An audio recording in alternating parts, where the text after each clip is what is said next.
Good morning and again welcome to my daily vlog. আজ দেখো না, সকালবেলা ঘুম থেকে উঠেই দেখি মুখে কি একটা বেরিয়েছে। যাই হোক, ওটাকে আর পাত্তা না দিয়েই চলে এসেছিলাম নিচে। আর আজ ছিল বাবা মার একাদশী, আর আজ তো শয়ন একাদশী, তাই বাবা মা আমাকে বলেছিল যে তুই আজকে নিরামিষ খাস। কিন্তু আমি ভাবলাম যে না, আজকে আমি বাবা মার সাথে একাদশীই পালন করব। বছরে নাকি 4টে একাদশী আছে, যেগুলো করলে আর কোনো উপোস করার দরকার হয় না।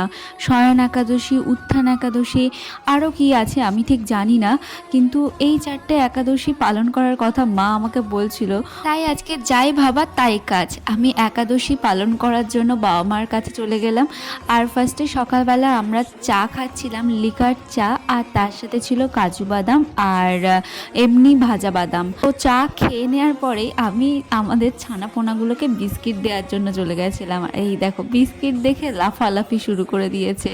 ওরা খেতে এত ভালোবাসে, ভাত হোক যে কোনো জিনিস খুব ভালোবাসে, কিন্তু মুড়ি খেতে চায় না। তো বিস্কিটগুলো এই যে এখন খেয়ে নিচ্ছে। আর এটা হচ্ছে শক্ত বিস্কুট, তাই ওদের খেতে একটু অসুবিধা হচ্ছিল। তারপরে এই যে এই তরকারিটা মা একাদশীর দিন করে, এই তরকারিটার মধ্যে আছে আলু, পেঁপে আর বাদাম, গোলমরিচ। এটা খেয়ে দেখলাম আমার মোটামুটি লেগেছে। আসলে এরকম খাবার তো খেয়ে অভ্যস্ত নই। একাদশীর দিন নাকি ফল খেয়ে থাকতে হয়, কিন্তু ফল খেয়ে থাকা আমার পক্ষে একদমই সম্ভব নয়। আর বাবা মাও এই তরকারিটা খায়, তাই জন্য আমিও এটা খেলাম। স্নান করে চলে গেছিলাম ছাদে, আর ছাদে পড়ছিল ঝিরিঝিরি বৃষ্টি। তারপরে ঠাকুর ঘরে চলে গেছিলাম প্রণাম করার জন্য। বাবা সকাল সকাল পুজো দিয়ে নিয়েছিল। একাদশীর দিন আর একাদশীর পরের দিন বাবা সকাল সকাল পুজো করে নেয়।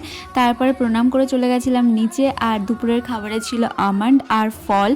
আর এই যে এখন আমি আমন্ড খাচ্ছি, কারণ আমার ফল একদম ভালো লাগে না। তাও 2 কুচি আম খেয়েছিলাম। আর বাবা স্টেশনে গেছিল অন্য ফল আনার জন্য, কিন্তু আজকে মহরম বলে আনতে পারেনি, দোকান সব বন্ধ ছিল। আর এই যে দেখো, এখানে গরম গরম ভাত তৈরি হয়েছে, আর ওদের জন্য মাছের তরকারিও রাখা আছে, কারণ ওরা মাছ ছাড়া ভাত খেতে পারে না। আর এই যে বাবা এখন এক থালা ভাত মাখাচ্ছে আর মাছ দিয়ে, এইটাই ওরা খাবে দুপুরবেলা। আর আমার বিকালবেলা এত খিদে পেয়ে গেছিলো, তাই আমি সাবু খাচ্ছিলাম। বাবা মা কিন্তু সাবু খায় না, বলে সাবুর মধ্যে যদি ময়দা মেশানো থাকে, তার জন্য বাবা মা সাবুটাকে অ্যাভয়েড করে। কিন্তু আমি কি খাবো সে বুঝতে পারছিলাম না, সেই জন্য সাবু খেয়েছিলাম। আর এরপরে রাত্রাবেলা মা বানাচ্ছিল আলু মরিচ, এটা আমার আর বাবার জন্য, মা খেতে চাইছিল না।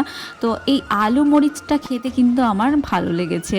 আর এখানে ছিল বাবা মার জন্য আম, আর আলু মরিচটা দিয়ে আমি আমার একাদশী রাতের খাবারটা শেষ করছি। আর এই একাদশীর ভিডিওটা ভালো লাগলে একটা লাইক করে দিও। দেখা হচ্ছে নেক্সট ভিডিওতে। সবাই খুব ভালো থেকো, টাটা।